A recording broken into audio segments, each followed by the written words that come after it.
संख्या डॉक्टर वर्मा, अब वो उत्तर आ गया जितना आना। आप बहुत अच्छे हो। आप चलिए, आपकी अनुज्ञा से बेरोजगारी से जुड़ा यह बहुत गंभीर समस्या से जुड़ा हुआ यह प्रश्न है। मैंने माननीय मंत्री जी से पूछा था कि क्या श्रम सेवायोजन मंत्री जी बताने की कृपा करेंगे कि प्रदेश में उसका उत्तर आ गया, अनुपूरक संख्या कितनी है जी? वो तो सबके पास है, सबकी डिवाइस पर है। जवाब है 41,60,825 ऐसे बेरोजगार हैं जिनका पंजीकरण किया गया है। मानवर यह संख्या ही बताती है कि प्रदेश के बेरोजगारों में बेहद निराशा का भाव है, हताशा का भाव है। अगर ये भाव नहीं होता तो ये पंजीकृत बेरोजगारों की संख्या कई गुना ज्यादा होती। उनका विश्वास खत्म हो गया है।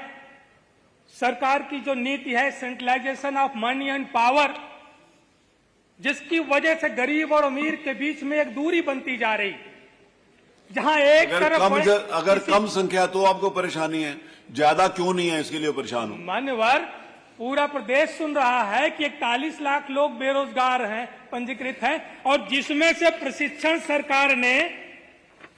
सरकार ने केवल 2,80,000 लोगों का कराया है।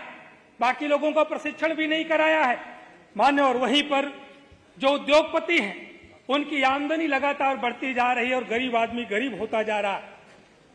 इन नीतियों से उद्योगपतियों को दौलत और खुशहाली मिली है, लेकिन देश के गरीबों और भी युवा बेरोजगारों को बेरोजगारी और बदहाली मिली है। मैंने पूछा था कि सरकार रोजगार के अवसर उपलब्ध कराने की कार्ययोजना क्या बनाई है। मानवर, जहां पर लोगों को रोजगार दिया जा सकता है, अच्छी गुणवत्तापरक शिक्षा, कौशल का विकास करके, व्यवसायिक प्रशिक्षण दिला करके, जो उद्योग बंद हैं उन उद्योगों को शुरू करा करके, जो कृषि के क्षेत्र में ग्रामीणांचल में खास तौर से बड़े पैमाने पर मौसमी बेरोजगारी होती है। एक निश्चित समय तक ग्रामीण किसान परिवेश का नौजवान अपने कृषि से जुड़े हुए व्यवसाय को करता है और उसके बाद बेरोजगार होकर के बैठ जाता है। उस क्षेत्र में सरकार ने क्या किया? उत्पादकता बढ़ाने के लिए जिस क्षेत्र में जिन फसलों की उत्पादकता अधिक है उससे जुड़े हुए उद्योग कारखाने, फूड प्रोसेसिंग यूनिट लगाने के संबंध में सरकार ने कोई कार्ययोजना का विवरण यहां पर देने का कार्य नहीं किया। मानवर, इसी तरीके से जो निष्क्रिय पड़े उद्योग हैं, हमारे जनपद प्रयागराज के मोवाइमा में कताई मिल कई वर्षों से बंद पड़ी है। लाखों लाख लोग वहां पर रोजगार पाते थे, उसको चलाने का काम नहीं किया गया। अगर चलाई गई होती तो वहां पर बड़े पैमाने पर लोगों को रोजगार मिलता।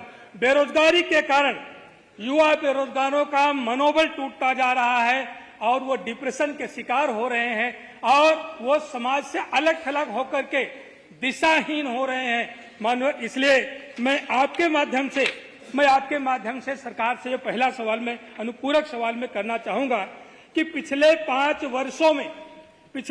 वर्षों में सरकार ने सरकारी और गैर सरकारी क्षेत्र में कितने बेरोजगारों को रोजगार दिया? क्या उसमें सरकार ने आरक्षण की व्यवस्था की या नहीं की?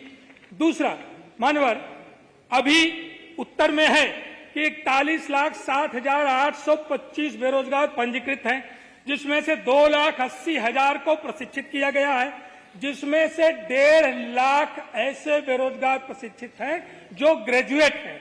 मानवर, उस पर हमारा सवाल है कि आपने जो 1.5 लाख ग्रेजुएट प्रशिक्षित बेरोजगार हैं उनमें से कितने को सरकारी और गैर सरकारी क्षेत्रों में रोजगार या नौकरी दिया है और क्या उसमें आरक्षण की व्यवस्था करी है? और साथ ही साथ उनकी शैक्षिक योग्यता के अनुसार सैलरी या मानदेय के निर्धारण का कोई मानक बनाने का कार्य किया है कि नहीं किया है? तीसरा, मानवर, दो प्रश्न पूरा के लाउड है, दो मानवर, उस दिन मैंने आपको नियमावली पढ़ के आप ही के लिए सुनाई। दो प्रश्न कर लीजिए बस, उसमें हम जोड़ देते तो दो प्रश्न जो उत्तर उसको दे। ये परसों मैंने आपको नियमावली आप ही के लिए पढ़ के हमने कहा कि पीठ के सामने नियमावली को उल्लेख करना, सूरज को दीपक दिखाना है। माननीय मंत्री जी जो स्पेसिफिक बात पूछी है उसका स्पेसिफिक उत्तर दे दीजिए। बैठ। Thank you. सदस्य बहुत विद्वान